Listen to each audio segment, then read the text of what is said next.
తిరుమల లడ్డు వ్యవహారంపై సుప్రీంకోర్టు వ్యాఖ్యలపై AP BJP అధ్యక్షురాలు దగ్గుబాటి పురంధేశ్వరి స్పందించారు. లడ్డు వ్యవహారంలో సీఎం చంద్రబాబుకు వచ్చిన సమాచారంతో ప్రకటన చేశారన్నారు. అధికారులు సమీక్ష చేసుకుని లడ్డూపై మాట్లాడి ఉంటారని అభిప్రాయం వ్యక్తం చేశారు. అపచారం జరిగిన విషయాన్ని ప్రజలకు చెప్పి ఉంటారన్నారు. ప్రభుత్వాలు తీసుకున్న నిర్ణయాలు ఎలా అమలవుతున్నాయనేది కోర్టు పరిగణనలోకి తీసుకుంటుందన్నారు. సీఎం హోదాలో ఉండి అలా మాట్లాడారు, అవి కోర్టులకు అడిగే హక్కు ఉంటుందా అనేది అందరూ ఆలోచన చేయాలన్నారు. లడ్డూ విషయంలో కోర్టులో విచారణ జరుగుతుందని పురంధేశ్వరి తెలిపారు. ముఖ్యమంత్రి గారు is the constituent head of the state. ఆయన ఉన్నటువంటి పరిస్థితుల్ని వారు సమీక్షించుకుని దాని మీద వారు ఒకవేళ స్టేట్మెంట్ ఇవ్వాలా వద్దా అనేది వారి యొక్క ఆలోచన విధానం మీద ఆధారపడి ఉంటుంది.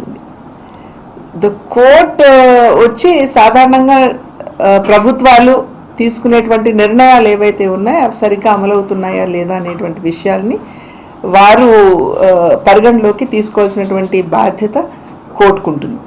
అంతేగాని ముఖ్యమంత్రి గారు మీరు ఎందుకు మాట్లాడారు అని ప్రశ్నించే అధికారం కోర్టులకు ఉన్నదా అనేది అందరం కూడా ఒక్కసారి ఆలోచించవలసినటువంటి విషయం.